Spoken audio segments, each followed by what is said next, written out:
Hello, magandang hapon. It's cooking time once again. Samahan niyo po kami sa aming pagluluto ng preskong malunggay at saka munggo. So itong malunggay na to ay galing dito sa garden namin dito sa Arizona. Actually, meron po kaming mahigit na 20 na puno ng malunggay.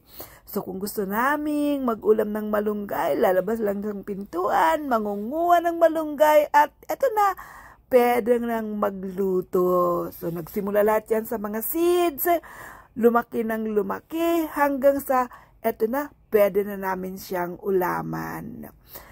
Pag nagluluto pala ako, lalo na pag gutom na gutom ako, pagdating ng trabaho, 2 kalan ang ginagamit ko. Yung isa ay, dun ko na ginigisa yung mga ihahalo ko. Dun sa munggo, dun sa isa naman ay pinapalambot ko yung munggo. So, 2 birds in 1 stone, ika nga.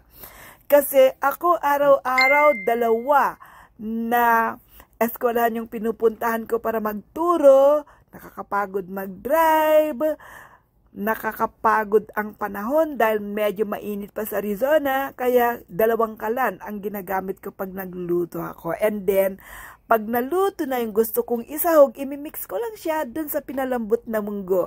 Mas mabilis ang pagluluto para mas mabilis din na makakakain, para makapagpahinga na. So, ito yung munggo na niluto namin. Ayan, kami lang naman ni F at saka ni Z ang kakain. So, enough na yan sa amin na mag-iina dito sa Arizona. Ang peg namin ay parang nasa Pinas lang. Samahan niyo po kami sa aming pagkain ng niluto naming munggo.